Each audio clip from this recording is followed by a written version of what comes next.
1983 में बनी एक साधारण टॉफी 1983 में बनी एक सिंपल सी टॉफी 2026 में भारत इटली के रिश्तों का ग्लोबल सिंबल कैसे बन गई। इटली के रोम में जब प्रधानमंत्री मोदी ने प्रधानमंत्री जॉर्जिया मेलोनी को मेलोडी टॉफी का एक पैकेट गिफ्ट के रूप में दिया, तब कूटनीति की दुनिया में एक नए ट्रेंड की शुरुआत हो गई। ऐसा ट्रेंड जिसमें सॉफ्ट पावर का एक नया मॉडल छिपा था।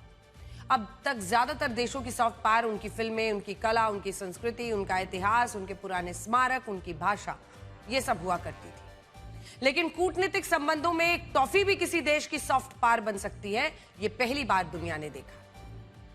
और इस टॉफी डिप्लोमेसी की हर तरफ खूब चर्चा होने लगी। देखिए,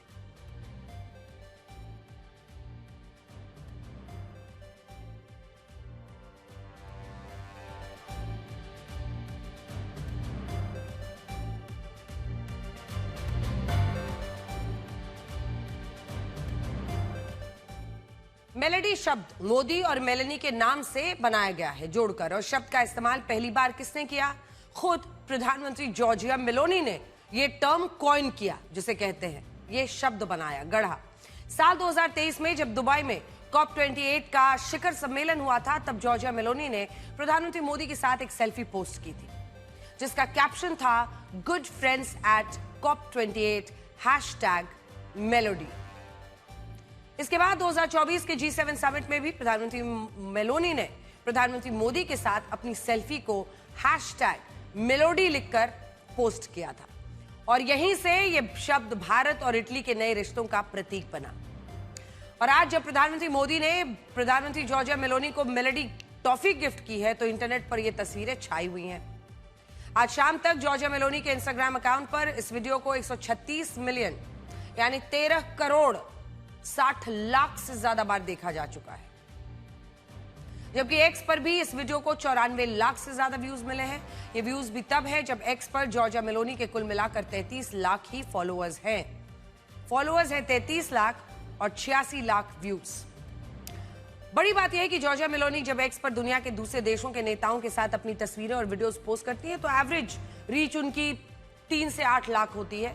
लेकिन प्रधानमंत्री मोदी के साथ उनका #मेलोडी वाला, ये मेलोडी चॉकलेट वाला वीडियो 94 लाख से ज्यादा व्यूज को पार कर चुका है। यही नहीं, भारत के कई शहरों में ब्लिंकिट, ज़ेप्टो जैसे क्विक कॉमर्स प्लेटफॉर्म्स पर मेलोडी टॉफी सोल्ड आउट हो चुकी है। मतलब वो लोग मिल नहीं रहा है, खरीद नहीं पा रहे। और जो पार्ले कंपनी इस टॉफी को बनाती है, उसके शेयर्स में भी 5% का उछाल आया है। ये उछाल और भी ज्यादा हो सकता था, लेकिन क्योंकि पार्ले कंपनी के शेयर्स पर 5% का अपर सर्किट लगा था और इसके कारण एक दिन में शेयर्स की कीमतें इससे ज्यादा नहीं बढ़ सकती थी, इसलिए इस मामले में 5% का ही उछाल आया। एक और दिलचस्प बात है, जिस पार्ले कंपनी के शेयर्स की कीमतें तेजी से ऊपर चढ़ी, वो मेलोडी टॉफी वाले पार्ले कंपनी है ही नहीं। अब देखिए ये कैसा खेल हो गया।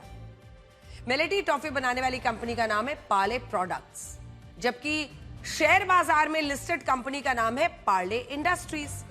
ये दोनों अलग अलग कंपनियां हैं। जो कंपनी मेलोडी टॉफी बनाती है वो शेयर बाजार में लिस्टेड ही नहीं है, लेकिन उसके बहाने किसी और का ही उत्थान हो गया और पार्ले इंडस्ट्रीज का शेयर बढ़ गया।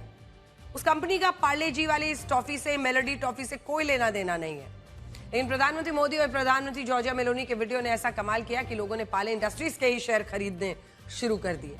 और इससे आप ये भी समझ पाएंगे कि भारत और इटली के रिश्तों में ये मेलोडी कैसे एक नई मिठास घोल रही है। और सोचिए, इससे पहले किसी ने सोचा नहीं था कि ₹1 की टॉफी कूटनीतिक संबंधों में वो काम कर सकती है जो बाकी चीजें नहीं कर पाती हैं। यहाँ बहुत सारे लोग इस मेलोडी मोमेंट को सिर्फ एक डिप्लोमेटिक जेस्चर की तरफ से देख रहे हैं। हकीकत में ये घटना भारत और इटली के संबंधों का सबसे मजबूत आधार बन सकती है। कैसे, उसे इस उदाहरण से समझिए।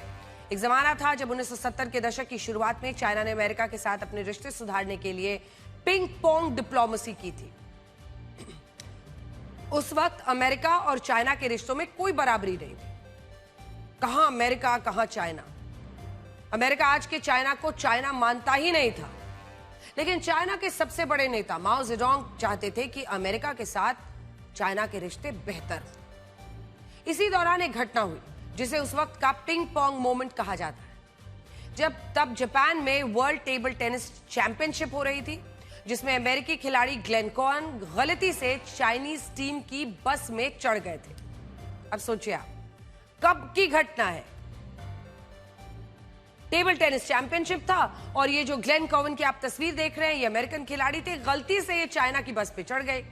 ये घटना अनजाने में हुई थी, लेकिन इसी दौरान चाइना के एक खिलाड़ी ने उनकी दोस्ताना बातचीत उनकी होने लगी एक खिलाड़ी से, चाइनीज खिलाड़ी से, और उस खिलाड़ी ने उन्हें एक सिल्क स्कार्फ भेंट के रूप में दी, सिल्क का जो स्कार्फ होता है। इसके बाद पूरी दुनिया में यह तस्वीर बड़ी चर्चित हुई।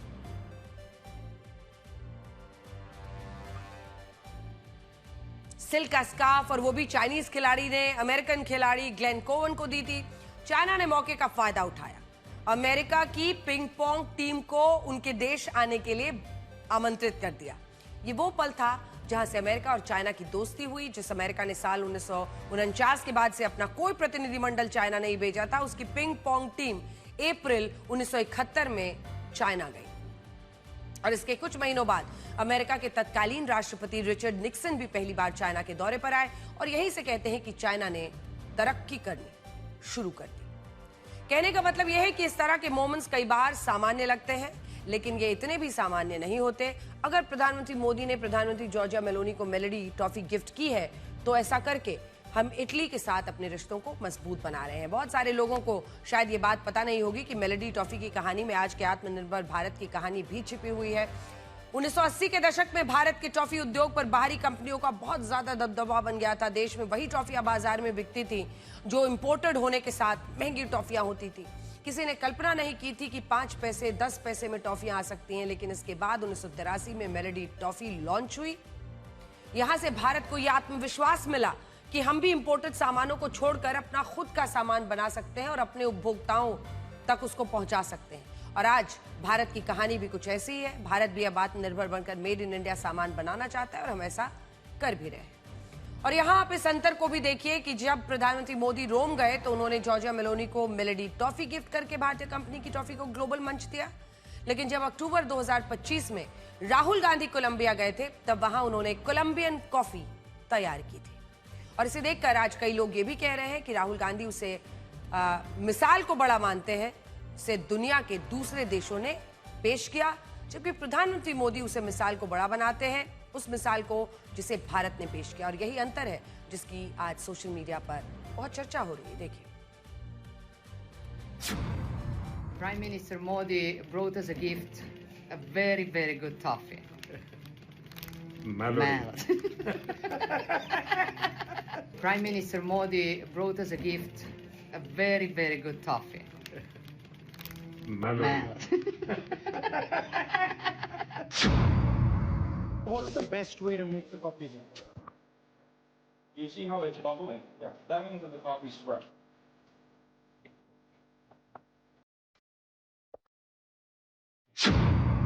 Prime Minister Modi brought us a gift, a very, very good toffee. Melody. Prime Minister Modi brought us a gift, a very, very good toffee. Melody. Italy के प्रधानमंत्री को अगर आप देखें तो काफी उत्साह और जोश के साथ वो बोलती है सोशल मीडिया के रील्स में, और हैशटैग मेलोडी भी उन्होंने ही सबसे पहले लिखा था। इटली प्रधानमंत्री मोदी के विदेश दौरे का आखिरी पड़ाव है, जिसमें टॉफी वाली डिप्लोमेसी के साथ कार वाली डिप्लोमेसी भी देखी गई। हालांकि अब ये अक्सर देखा जा रहा है। प्रधानमंत्री जॉर्जिया मेलोनी ने पहले गर्मजोशी से प्रधानमंत्री मोदी का स्वागत किया। इसके बाद दोनों नेताओं ने एक ही कार में सफर करके ये संदेश दिया कि भारत और इटली के रिश्ते सिर्फ औपचारिक नहीं बल्कि भरोसा और सहजता से भरे हुए हैं। कार वाली डिप्लोमेसी के बाद प्रधानमंत्री मोदी और जॉर्जिया मेलोनी के बीच डिनर वाली डिप्लोमेसी दिखी, और इसके बाद दोनों नेताओं ने रोम के कोलोसियम का भी दौरा किया। ये रात का दौरा था, इससे तस्वीरें आपको उतनी साफ नहीं दिख रही हैं, लेकिन ये कोलोसियम प्राचीन रोम में शक्ति प्रदर्शन का सबसे बड़ा केंद्र होता था, जिसे 2000 साल पुराना माना जाता है। और यहां भी प्रधानमंत्री जॉर्जिया मेलोनी ने प्रधानमंत्री मोदी के साथ एक सेल्फी ली। इस तस्वीर में आपको दिख रहा है बहुत सारे इसमें लेयर्स है और सर्कुलर ये हॉल है। यहां पर जॉर्जिया मेलोनी ने एक सेल्फी ली और इस सेल्फी को पोस्ट करते हुए ये लिखा कि welcome to Rome, my friend. देखिए।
कूटनीति की सबसे अच्छी बात यह है कि इससे तस्वीरें सिर्फ प्रतीकात्मक नहीं होती, बल्कि इसमें तस्वीरें दो देशों के मजबूत संबंधों की गर्मजोशी को भी दिखाती हैं। लेकिन आज अगर जॉर्जिया मेलोनी को आप देखिए और प्रधानमंत्री मोदी के कूटनीतिक संबंधों में मेलेडी जैसी मिठास दिख रही है, तो इसका कारण यह है कि मौजूदा वक्त में भारत और इटली के संबंध अपने सबसे मजबूत दौर में हैं। और इस पर जॉर्जिया मेलोनी और प्रधानमंत्री मोदी ने एक लेख भी लिखा है, जिसे हम आपको संक्षेप में जल्दी से बता देते हैं कि इसका सार क्या है। दोनों ने जो लेख लिखा है, 2022 से पहले इटली और भारत के रिश्तों में वैसी केमिस्ट्री नहीं थी जैसी आज है। इसका कारण यह था कि तब इटली G7 देशों का पहला ऐसा देश था जो चाइना के बेल्ट एंड रोड इनिशिएटिव में शामिल हो गया था। इसे आम भाषा में चाइना का one belt one road mission कहते थे, जिसमें वो आज का नया सिल्क रूट बनाकर पूरी दुनिया को ports, railways, roads, pipelines, digital network से जोड़ना चाहता है, जबकि भारत इसका विरोध करता है। अब क्योंकि 2022 से पहले इटली चाइना के इस प्रोजेक्ट का हिस्सा था, इसलिए भारत और इटली के रिश्तों में उतनी गर्मजोशी और सहजता नहीं थी। लेकिन इसके बाद जॉर्जिया मेलोनी इटली की प्रधानमंत्री बनी। उन्होंने इटली को तुरंत चाइना के इस प्रोजेक्ट से बाहर निकाल दिया। यहां तर्क यही था कि चाइना यूरोप को खुद पर निर्भर बना रहा है और जॉर्जिया मेलोनी इसके खिलाफ थी। और आज पूरी दुनिया में कोई ऐसा देश नहीं है जो अंदर ही अंदर इस बात को नहीं समझता है कि चाइना अपना वर्चस्व, अपनी हेजेमनी हर देश पर थोपना चाहता है। रूस के साथ उसके बड़े अच्छे संबंध हैं, लेकिन रूस में जब व्लादिमीर पुतिन का इंटरव्यू करने के लिए मैं गई थी, तब हमें भी लोगों ने वहां पर यही कहा था कि आज हमारे लिए चाइनीज हेजेमनी एक चैलेंज बन गया है। और इसी को देखते हुए जॉर्जिया मेलोनी ने one road one belt initiative से चाइना के अपने आप को, अपने देश को अलग कर दिया था। अब जिस वक्त जॉर्जिया मेलोनी ने चाइना से अलग होकर एक नई राह पकड़ी थी, तो भारत ने इसमें अपने लिए एक मौका देखा। प्रधानमंत्री मोदी और जॉर्जिया मेलोनी की पहली मुलाकात नवंबर 2022 को इंडोनेशिया के G20 समिट में हुई। और इसके बाद भारत और इटली के बीच ऐसा भरोसा बना कि 2023 के G20 समिट में हमने एक ऐसा प्रस्ताव पेश किया जो चाइना के बेल्ट एंड रोड इनिशिएटिव का करारा जवाब था। यह था एक ऐसा आर्थिक गलियारा जो भारत से यूरोप के बीच बनना है। और आज के इटली दौरे पर भी प्रधानमंत्री मोदी और जॉर्जिया मेलोनी के बीच इस पर बात हुई और हो सकता है कि जल्द से जल्द इसे जमीन पर उतारने की कोशिशें शुरू हो जाए। इस प्रोजेक्ट के दो केंद्र बिंदु हैं, एक है भारत और दूसरा है यूरोप, और बीच में है खाड़ी देश जिन्हें गल्फ कंट्रीज या मिडिल ईस्ट कंट्रीज भी कहते हैं। अब इस इकोनॉमिक कॉरिडोर को दो भागों में विकसित किया जाएगा, जिनमें पहले भाग को ईस्ट कॉरिडोर कहा जाएगा, जो भारत को मिडिल ईस्ट के देशों से कनेक्ट करेगा। जैसे भारत के मुंबई और गुजरात में जो पोर्ट है, वहां से कार्गो शिपिंग रूट भारत को यूएई के जबैल अली पोर्ट से जोड़ेगा, तो सीधा पहुंच जाइए यूएई। गुजरात और मुंबई से जो समुद्री जहाज सामान लेकर निकलेंगे, वो इस शिपिंग रूट के रास्ते यूएई के जबैल अली पोर्ट जाएंगे, जो दुबई से लगभग 35 किलोमीटर ही दूर है। इसके बाद इन समुद्री जहाजों से यहां इस पोर्ट पर सामान को उतारा जाएगा और फिर यहां से एक रेल लाइन बिछाई जाएगी जो यूएई से इजराइल को जोड़ेगी। ये सऊदी अरब, जॉर्डन, ये सब होता हुआ सीधा इजराइल जाएगा। ये रेल लाइन 3000 किलोमीटर लंबी होगी जो सऊदी अरब के रियाद से होते हुए जॉर्डन जाएगी, जॉर्डन के बाद इजराइल और फिर इसका आखिरी स्टॉप इजराइल होगा। इजराइल के बाद एक बार फिर ट्रेनों से सामान उतारकर समुद्री जहाजों में लादा जाएगा और इस शिपिंग रूट के रास्ते ये जहाज इजराइल से ग्रीस, ग्रीस से इटली और ये इस इकोनॉमिक कॉरिडोर का दूसरा भाग होगा। यानी एक बार जॉर्डन, इजराइल होते हुए समुद्री रास्ते से आगे बढ़े तो ग्रीस और इटली ये पूरा नदन कॉरिडोर होगा, तो यूरोप ये पूरा आर्थिक रूट पहुंचेगा। अभी भारत और यूरोप के देशों के बीच जो व्यापार होता है उसके लिए काफी घूमकर सुएज कैनाल से होते हुए भारत को यूरोप के देशों तक अपना सामान पहुंचाना पड़ता है। लेकिन ये रास्ता सीधा, जिसको कहते हैं डायगनली, आप एकदम से पहुंच जाएंगे। तो दोनों रास्ते हमने आपके लिए बता दिए हैं, क्योंकि इधर अगर आप देखिए तो नीचे के रास्ते से सुएज कैनाल से होकर जाना पड़ता है और वहीं दूसरा रास्ता ये इकोनॉमिक कॉरिडोर बन जाएगा तो सीधे यहां से गुजरात और मुंबई के जो पोर्ट्स हैं वहां से निकलिए, यूएई पहुंचे, यूएई से सऊदी अरब के रास्ते होते हुए रेल कॉरिडोर से आप सीधा पहुंच जाएंगे जॉर्डन और सऊदी अरब के बाद जॉर्डन, जॉर्डन के बाद इजराइल, फिर समुद्री रास्ते से सीधा आप पहुंच जाएंगे ग्रीस और इटली। लेकिन जब ये इकोनॉमिक कॉरिडोर बन जाएगा तब यूरोप के साथ आयात निर्यात करने में भारत अपने 40% समय की बचत करेगा। और अभी सुएज कैनाल के रास्ते जहां एक समुद्री जहाज को इटली और जर्मनी जाने में लगभग 36 दिन लगते हैं, 36 डेज, वही नया कॉरिडोर बन गया तो 22 दिन लगेंगे, यानी लगभग 12 दिन की बचत होगी। सबसे बड़ी बात यह है कि ये इकोनॉमिक कॉरिडोर चाइना के बेल्ट एंड रोड इनिशिएटिव के रंग को फीका कर देगा और इसीलिए कहा जा रहा है कि यही कॉरिडोर भारत और इटली के बीच इस मेलोडी को इतना चॉकलेटी बना रहा है, जिसका जिक्र प्रधानमंत्री मोदी और प्रधानमंत्री मेलोडी ने भी किया है। इसके अलावा इटली कुछ और वजहों से भी भारत के लिए महत्व रखता है, जैसे Italy machinery, design, auto parts, luxury manufacturing, industrial technology में बहुत मजबूत है और ऐसे में भारत चाहता है कि वो अब सिर्फ बाजार बनकर ना रहे, बल्कि हम मैन्युफैक्चरिंग पार्टनर बने, टेक्नोलॉजी पार्टनर बने और सप्लाई चेन पार्टनर बने। इसे आप इस ग्राफिक से भी समझ सकते हैं, जिसमें इटली अगर हमें डिजाइन और टेक्नोलॉजी देगा तो हम उसे उत्पादन में मदद करेंगे। इटली हमें हाई एंड मैन्युफैक्चरिंग देगा तो हम उसे इंजीनियरिंग टैलेंट देंगे। इटली हमें इंडस्ट्रियल टेक्नोलॉजी देगा तो हम उसे सस्ता विशाल बाजार देंगे और इटली हमें प्रीमियम ब्रांडिंग देगा तो हम उसे स्टार्टअप इकोसिस्टम देंगे और इस तरह दोनों देश मिलकर एक वैश्विक उत्पादन का पूरा नेटवर्क बना सकते हैं। भारत और इटली दोनों देशों ने तय किया है कि वो अपने व्यापार को 2029 तक 20 बिलियन यूरो तक ले जाना चाहते हैं, जो 2,24,000 करोड़ रुपए होते हैं, जबकि अभी दोनों देशों के बीच 1,60,000 करोड़ रुपए का व्यापार होता है। देखिए, हमारे साझा प्रयासों में द्विपक्षीय व्यापार के 20 बिलियन यूरो के लक्ष्य की ओर तेजी से बढ़ रहा है। भारत में मौजूद 800 से अधिक इटालियन कंपनीज भारत की ग्रोथ स्टोरी में सक्रिय भागीदार बन रही है। इसलिए हम design and develop in India and Italy and deliver for the world के सिद्धांत पर आगे बढ़ेंगे। फैशन से लेकर फिनटेक तक, लेदर से लेकर लॉजिस्टिक तक, मोबिलिटी से लेकर मैन्युफैक्चरिंग तक, हर क्षेत्र में हम अपनी ताकतों को जोड़कर पूरी मानवता की भलाई के लिए काम करेंगे।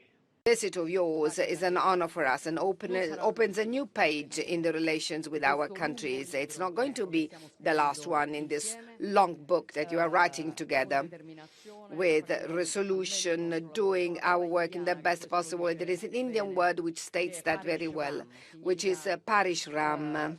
Parishram, which means hard work, constant commitment, fatigue, a word which I know is very often used in India.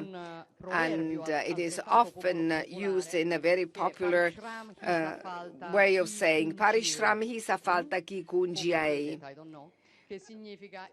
which means tough work is the key to success. And we are used to build our relations in this way, with a hard work, which becomes success at the end. Thank you very much.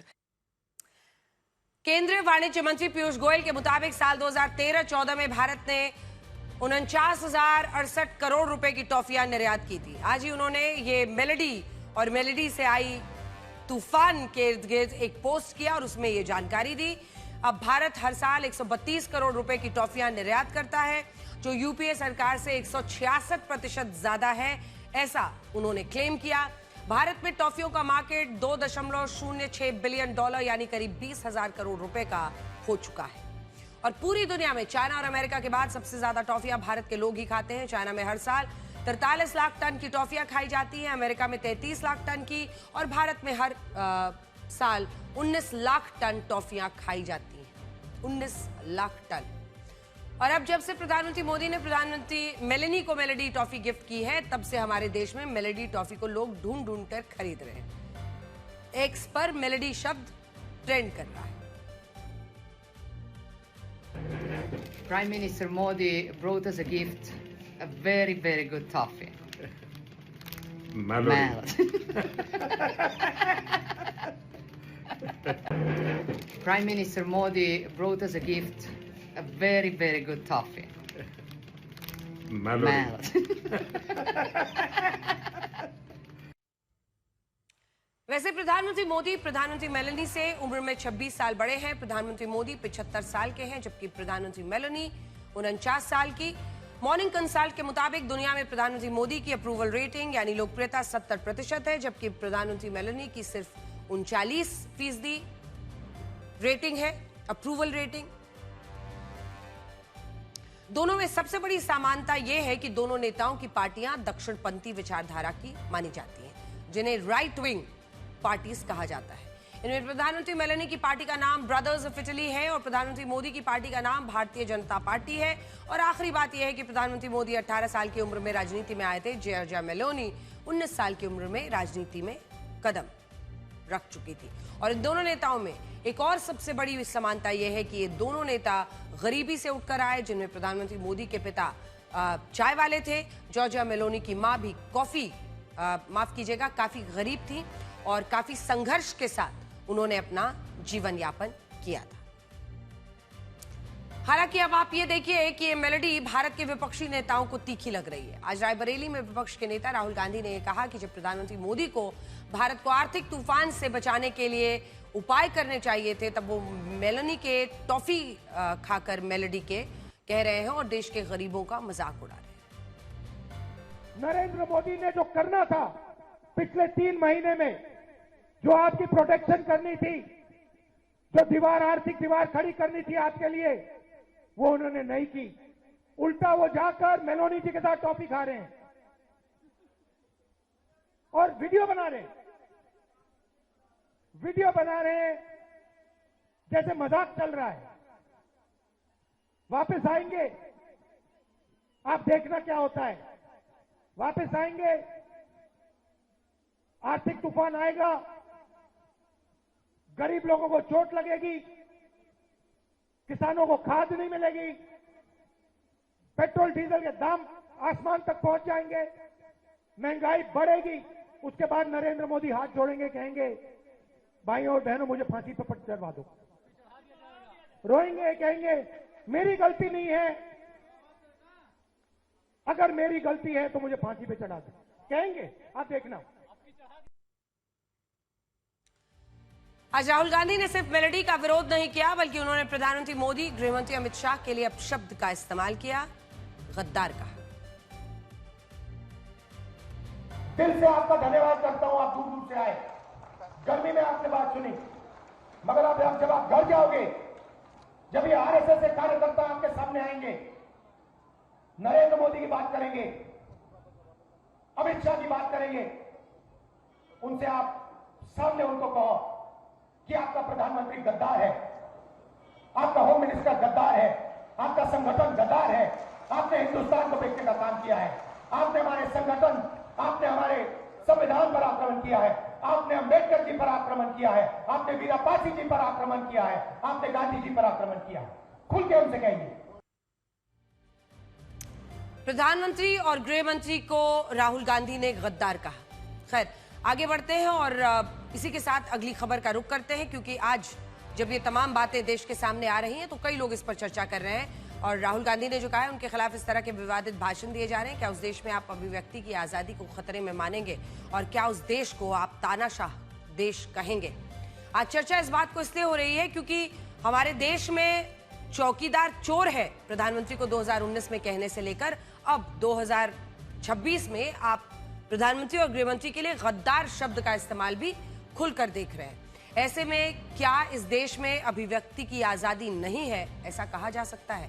Bharat में वैसे हालात हैं जैसे Kim Jong Un के उत्तर Korea, Xi Jinping के China में है। ये सवाल हम इसलिए पूछ रहे हैं क्योंकि नॉर्वे की घटना के बाद भारत की छवि एक ऐसे देश की बनाई जा रही है जहां लोकतंत्र खत्म हो चुका है, लोकतंत्र मर चुका है, मानवाधिकार बिल्कुल नहीं है। नॉर्वे में जिस पत्रकार ने भारत को नीचा दिखाते हुए विदेश मंत्रालय से पूछा था कि उनका देश भारत पर क्यों विश्वास करे, उसी नॉर्वे के सबसे बड़े अखबार ने प्रधानमंत्री का मजाक उड़ाते हुए कार्टून प्रकाशित किया है। इस कार्टून में प्रधानमंत्री मोदी को एक सपेरे के रूप में दिखाया गया और सांप की जगह पेट्रोल भरने वाली पाइप को दिखाया गया और इस पर लिखा है, एक चालाक और थोड़ा परेशान करने वाला व्यक्ति। हमारे देश में कुछ लोग इस कार्टून को देखकर खुश हो रहे हैं, लेकिन हम आपसे पूछते हैं कि क्या इसमें आपको भारत का अपमान नहीं दिखता? क्या इसमें एक बार फिर से भारत को सांप सपेरों वाला देश बताकर मजाक उड़ाने की कोशिश नहीं है? ये कार्टून क्या हमारे देश के तेल संकट की खिल्ली नहीं उड़ाता है? और सवाल तो ये है कि तमाम मुल्क पूरे विश्व के प्रभावित हुए हैं। अगर हम रशिया को छोड़ दें तो ज्यादातर जगहों पर तेल की कीमतें बढ़ी हैं, ज्यादातर जगहों पर उनकी करेंसी को चोट लगी है, लेकिन प्रधानमंत्री का दौरा था, इसीलिए सांप सपेरे से जोड़कर कैसे एक रेसिस्ट तौर तरीका दिखाया गया है, एक नस्ल भेदी तरीका दिखाया गया है इस कार्टून में, वो साफ दिखता है। हम पूछते हैं कि क्या ऐसा होता है कि दुनिया का सबसे स्वतंत्र मीडिया जो दूसरे देशों को नीचा दिखाता है, उनके खिलाफ नस्लीय भेदभाव करता है? अगर ये इस तरह का पहला कार्टून होता तो हम मान लेते कि ये एक क्रिएटिव जर्नलिज्म है, चलिए ठीक है, लेकिन ये हमारे साथ हर बार होता है और बार बार भारत को स्नेक चार्मर या सांप सपेरों का देश बताकर मजाक उड़ाने की कोशिश होती है। और हैरानी की बात यह है कि अपने प्रधानमंत्री का राजनीतिक विरोध करने के चक्कर में कुछ पार्टियों के नेता इस भद्दे कार्टून को अपना पोस्टर बना लेते हैं, ढोल पीट रहे हैं आज। और अक्सर आपने देखा होगा सोशल मीडिया पर उछलने वाले ऐसे तमाम लोग जो मौसमी तरीके से वहां पर निकलते हैं अपने अपने मुद्दे के हिसाब से, वो आज सुबह से इस पर ढोल बजा रहे हैं। सवाल यह है कि दरअसल इन लोगों ने एक नकली चश्मा लगाया हुआ है, ऐसा चश्मा जिनमें इन्हें राजनीतिक विरोध तो दिखता है लेकिन अपने देश का अपमान नजर नहीं आता। लेकिन आज इस चश्मे को तोड़ेंगे और आपको उन सच से रूबरू कराएंगे जो इस इंपोर्टेड चश्मे से कतई नहीं देखा जा सकता। सच नंबर 1, आज ये चश्मा जो है इंपोर्टेड चश्मा, वो टूटना चाहिए। नॉर्वे कहता है कि पूरी दुनिया में सबसे स्वतंत्र प्रेस उसके देश में है और भारत बहुत नीचे है, लेकिन क्या आप जानते हैं कि ये रैंकिंग कौन बनाता है?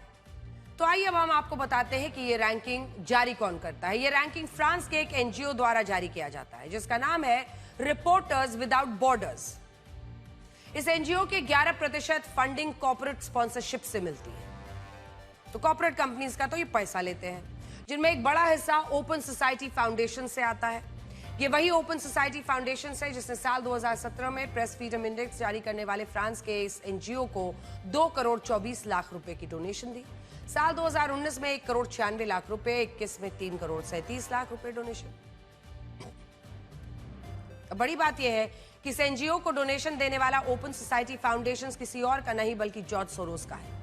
अब जॉर्ज सोरोस का नाम लेने पर एक बार फिर से सोशल मीडिया में कई लोगों के पेट का गंभीर दर्द आज सामने निकलने वाला है, लेकिन ये ब्लैक एंड व्हाइट में फैक्ट है।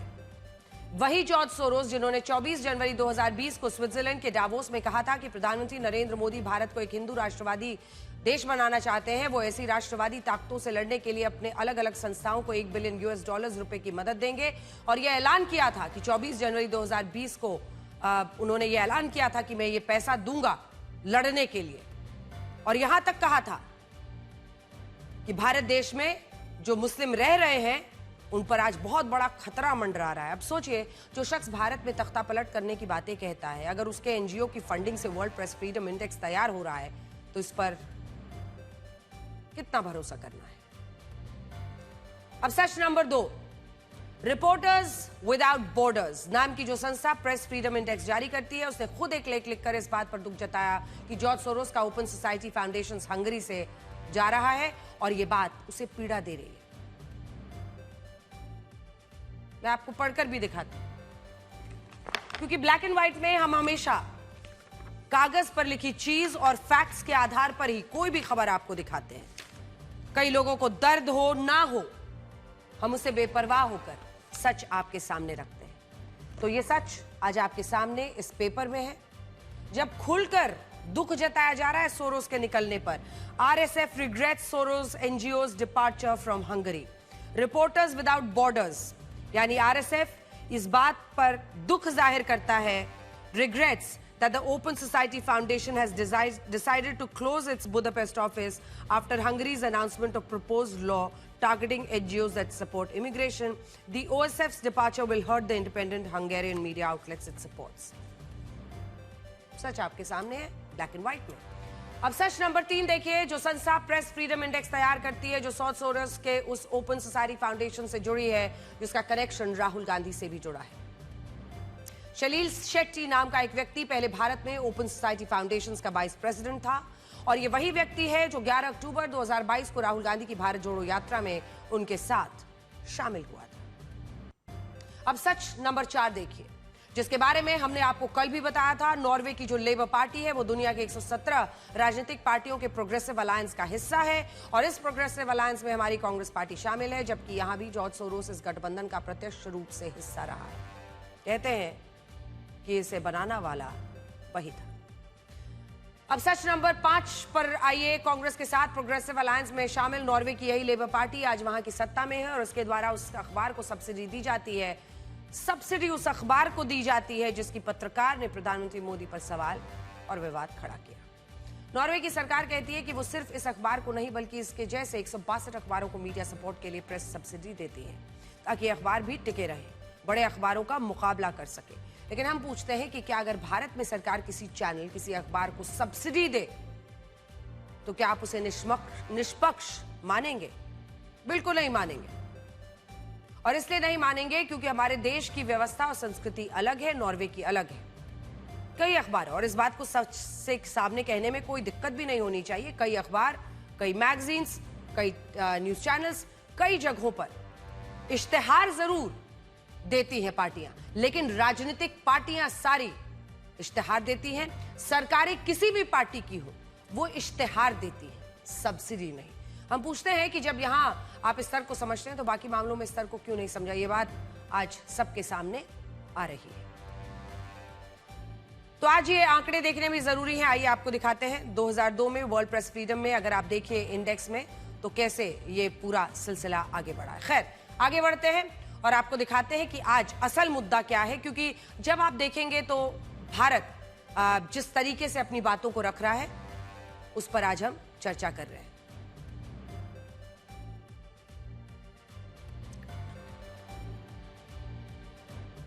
सवाल सिर्फ इतना है कि ये इंडेक्स वहां पर है, लेकिन इंडेक्स के पीछे कौन है ये हमने आपको दिखा दिया। और इसी के साथ जिन्हें आंखें बंद रखनी है वो अपनी आंखें बंद रखने के लिए आजाद है।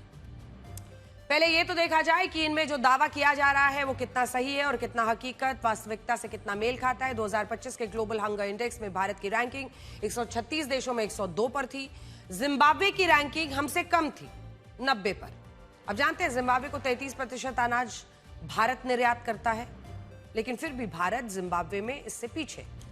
जिम्बाब्वे ही क्यों, 24 देश ऐसे हैं जिन्हें अनाज का निर्यात भारत से होता है, हम उनको अनाज देते हैं और इन सब की रैंकिंग भारत से बेहतर। तो सोचिए इसे कैसे सही मान लें। इसके बाद आता है हैप्पीनेस इंडेक्स। इसमें भारत की रैंकिंग 147 देशों में 116 है, लेकिन नेपाल की रैंकिंग 99, पाकिस्तान की 104। अब सोचिए, जिस पाकिस्तान में इतनी भुखमरी है, जिस नेपाल में इतने दंगे हुए, उसकी स्थिति हमसे अच्छी दिखाई जा रही है। क्या भारत में कभी वैसा आपने देखा है? लेकिन फिर भी हैप्पीनेस इंडेक्स कहता है कि हम इन देशों से कम खुश हैं। और ऐसे में सवाल उठता है कि जितने भी इंडेक्सेस हैं, ये क्या पश्चिमी संगठनों के और उनके प्रेस फ्रीडम इंडेक्स की ही तरह ये सब कुछ उनके लिए मैनिपुलेशन का एक आधार बना है और इसका इस्तेमाल वो भारत के खिलाफ प्रोपेगेंडा फैलाने में करते हैं, क्योंकि अनाज जिन्हें हम देते हैं वो अनाज में हमसे ऊपर है, हम जिनको दवाइयां देते हैं वो भी खुशहाली में हमसे ऊपर है, भुखमरी से जूझ रहे आसपास के हमारे देश भी हैप्पीनेस इंडेक्स में हमसे ऊपर है। तो आज कुछ सवाल पूछने जरूरी है। भारत के नीति आयोग ने साल 2020 में एक रिपोर्ट जारी की थी और इस world press freedom index report पर सवाल उठाते हुए ये कहा कि इसमें पश्चिम झुकाव ज्यादा है। यानी इसमें यह बताया जाता है कि पश्चिमी देशों का मीडिया तो शानदार है, लेकिन जो एशिया के देश हैं वहां ना तो प्रेस की आजादी, अभिव्यक्ति की आजादी और ना मानवाधिकार।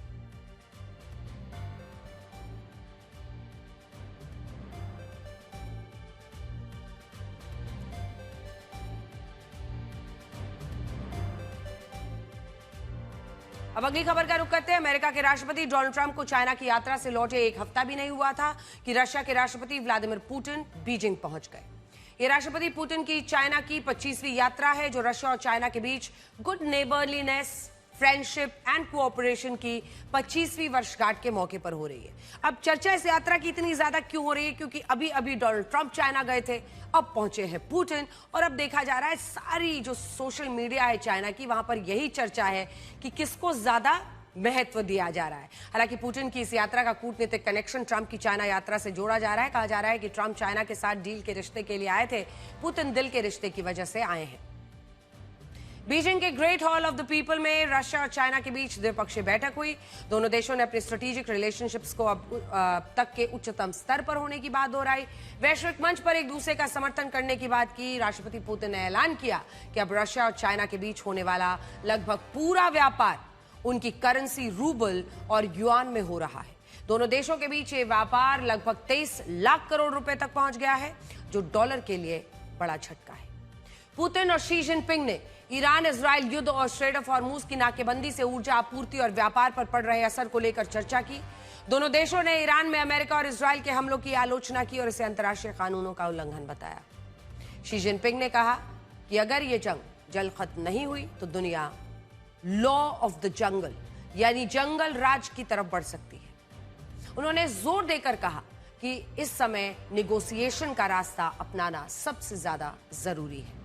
ट्रंप के हालिया चाइना दौरे की वजह से रशिया और चाइना का यह समिट और भी खास हो जाता है। ट्रंप 14 और 15 मई को चाइना में हैं। उन्होंने शी जिनपिंग के साथ व्यापारिक तनातनी, यूक्रेन युद्ध, ईरान संकट पर चर्चा की थी। ट्रंप के दौरे के तुरंत बाद पुतिन का चाइना पहुंचना अमेरिका को यह संदेश देना कि रशिया और चाइना के संबंध अटूट है। प्रेस वार्ता के दौरान पुतिन ने कहा कि रशिया चाइना को बिना रुकावट ऊर्जा आपूर्ति जारी रखेगा। उसके पास जॉइंट रिन्यूएबल एनर्जी परियोजनाओं में भी बड़ी क्षमता है। दरअसल यूक्रेन युद्ध और पश्चिमी प्रतिबंधों की वजह से रशिया चाइना पर काफी निर्भर हो चुका है। मिडिल ईस्ट में तेल की सप्लाई बाधित होने से की वजह से रशिया इस मौके का फायदा उठाकर चाइना को जमीनी रास्ते से सुरक्षित ईंधन देने की कोशिश में है। रशिया और चाइना इस वक्त मंगोलिया के रास्ते चाइना तक जाने वाली power of Siberia 2 natural gas pipeline परियोजना पर गंभीरता से चर्चा कर रहे हैं। इस पाइपलाइन के शुरू होने से रशिया को यूरोप से हुए नुकसान की भरपाई करने, चाइना को मिडिल ईस्ट के सी रूट पर निर्भरता कम करने में मदद मिलेगी। हालांकि दोनों देशों के बीच गैस की कीमतों को लेकर बातचीत अभी अंतिम दौर में है।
इस साल चीन रूस के मैत्री सहयोग संधि के हस्ताक्षर की 25वीं सालगिरह है।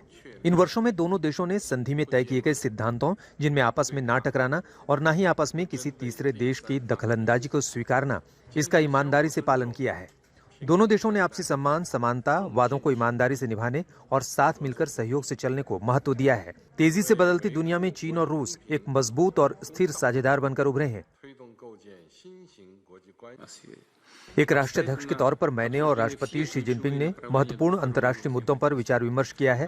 सबसे अहम बात यह है कि रूस और चीन स्वतंत्र और स्वायत्त विदेश नीति के प्रति प्रतिबद्ध हैं। दोनों देश करीबी रणनीतिक साझेदारी के साथ काम कर रहे हैं और वैश्विक मंच पर स्थिरता बनाए रखने में महत्वपूर्ण भूमिका निभा रहे हैं। हम साथ मिलकर शांति और दुनिया की समृद्धि के लिए काम कर रहे हैं। रशिया और चाइना की दोस्ती केवल हाथ मिलाने या गले मिलने तक सीमित नहीं है। दोनों देश एक दूसरे की जरूरत है। मौजूदा परिस्थितियों में तो दोनों देशों को एक दूसरे की ज्यादा जरूरत बनती हुई दिख रही, क्योंकि ईरान, अमेरिका, सारी चारों तरफ युद्ध छिड़ा हुआ है। और ऐसे में रशिया और चाइना चाह रहे हैं कि जब पूरे विश्व में आर्थिक मंदी का दौर गुजर रहा है तो कैसे वो अपने आप को मजबूत करें। यूक्रेन युद्ध में फंसे रशिया को चीन का साथ चाहिए। ईरान युद्ध के कारण तेल सप्लाई बाधित होने से परेशान चाइना को दोस्त रशिया की मदद चाहिए। यूक्रेन युद्ध के बाद जब पश्चिम देशों ने रशिया पर प्रतिबंध लगाए थे, तो ऐसे समय में चाइना ने उसके साथ व्यापार बढ़ाकर उसकी मदद की। इस वक्त रशिया के लिए उसका दोस्त चाइना अर्थव्यवस्था की रीढ़ उस वक्त बन गया है। साल 2021 में रशिया और चाइना के बीच व्यापार जानते हैं कितना हुआ? 14,24,000 करोड़ रुपए का था, जो यूक्रेन के बाद बढ़ गया। साल 2024 में दोनों देशों का व्यापार 23,25,000 करोड़ रुपए तक पहुंच गया। अब देख रहे हैं जंप। इस वक्त चाइना रशिया का सबसे बड़ा व्यापारिक साझेदार है। रशिया के कुल व्यापार में चाइना की हिस्सेदारी 35% है, जबकि चाइना के कुल व्यापार में रशिया की हिस्सेदारी केवल 4%। ये ट्रेड डेफिसिट चाइना का लगभग हर देश के साथ है। और जिस चाइनीज हेजेमनी की मैं बात कर रही थी, जो हमें भी परेशान करता है, हमारा भी ट्रेड डेफिसिट ऐसा है, वही ट्रेड डेफिसिट इस वक्त रशिया भी झेल रहा है। यूक्रेन युद्ध के बाद रशिया पर कई तरह के प्रतिबंध थे, जिसकी वजह से वो चाइनीज टेक्नोलॉजी, मैन्युफैक्चरिंग, ड्रोन के पार्ट्स, सैन्य उपकरण, सब कुछ के लिए चाइना पर निर्भर है। यूरोपीय बाजारों तक पहुंच खत्म होने के बाद रशिया के कच्चे तेल का सबसे बड़ा खरीदार चाइना है। रशिया के कच्चे तेल के कुल निर्यात का 49% हिस्सा चाइना खरीद रहा है, 49%। युद्ध में फंसा रशिया जब सस्ती दरों पर कच्चा तेल दे रहा था, तब चाइना ने तेल खरीद कर मदद भी की, मौके का फायदा भी उठाया। अब ईरान युद्ध के कारण रशिया से कच्चा तेल खरीदना चाइना की मजबूरी बन गया है, इसीलिए उसे अपने दोस्त रशिया की पहले से ही कहीं ज्यादा अब जरूरत महसूस हो रही है। आज की वैश्विक परिस्थितियों में कच्चे तेल के तौर पर रशिया चाइना को एक ऐसी चीज दे रहा है जिसकी उसे सबसे ज्यादा जरूरत है। चाइना अपनी जरूरत का 90% कच्चा तेल ईरान से खरीदता था, 90%। और ये तेल स्ट्रेट ऑफ हॉर्मुज से आता था। ये रूट अब बंद है, तो चाइना की जरूरत कौन पूरी कर रहा है? रशिया। युद्ध से पहले चाइना रशिया से 20 लाख बैरल प्रतिदिन कच्चा तेल मंगवा रहा था, लेकिन युद्ध के बाद ईरान से सप्लाई रुकी तो उसने कच्चे तेल की सप्लाई 24 लाख बैरल प्रतिदिन कर दी है। दोनों देश फिर से पार और साइबेरिया 2 पाइपलाइन परियोजना को शुरू करने की बात कर रहे हैं। इस प्रोजेक्ट के जरिए रशिया चाइना को मंगोलिया के रास्ते गैस की सप्लाई करेगा। यानी चाइना की ऊर्जा जरूरतों को रशिया अपने दम पर संभालने के लिए खड़ा हो गया है। और यही वजह है कि शी जिनपिंग, व्लादिमीर पुतिन दोनों ही दोस्ती के कसीदे पढ़ रहे हैं। अमेरिका और यूरोपीय एक्सपर्ट्स को लगता है कि चाइना और रशिया की दोस्ती उनके विरोध करने की रणनीति का भी हिस्सा है, लेकिन सच इससे अलग है। जिस तरह से पिछले कुछ दशकों में रशिया और चाइना की नजदीकियां बढ़ी हैं, उससे यही लगता है कि इन दोनों देशों की साझेदारी आर्थिक और रणनीतिक हितों को ध्यान में रखकर बनी है। अगली खबर का रुख करते हैं। उत्तर प्रदेश में अपराधियों पर कानून का डंडा बड़ी जोर से चल रहा है। मुख्यमंत्री योगी आदित्यनाथ का साफ संदेश है, बहनों बेटियों के सम्मान सुरक्षा से खिलवाड़ करने वालों का अंजाम जेल होगा या बर्बादी होगी। पुलिस ने पहले मिर्जापुर में फिटनेस की आड़ में चल रहे जिम जिहाद का खुलासा किया और अब इसके मुख्य सरगना इमरान खान और मौलवी खलीलुर रहमान समेत 10 आरोपियों पर गैंगस्टर एक्ट लगा दिया गया है और इनके 5 जिम को सील कर दिया गया है। मिर्जापुर में सेहत बनाने के नाम पर धर्मांतरण की फैक्ट्री चलाई जा रही थी। जिम ट्रेनर इमरान खान, फरीद और मौलवी खलीलुर रहमान ने मिलकर एक सिंडिकेट खड़ा किया, जहां जिम आने वाली हिंदू लड़कियों को टारगेट किया जाता था। इस गिरोह में आलम, फैजल, जहीर, शादाब, अशफाक, साहिल, सिपाही, इरशाद शामिल थे। जिम में पहले फिटनेस ट्रेनिंग के बहाने नजदीकियां बढ़ाई जाती थी, फिर प्यार के जाल में फंसाकर एक फिजिकल रिलेशनशिप, शारीरिक संबंध और इसके बाद ब्लैकमेलिंग का घिनौना खेल शुरू होता। लड़कियों के आपत्तिजनक फोटोज, वीडियोस बनाकर सोशल मीडिया पर वायरल करने की धमकी दी जाती थी।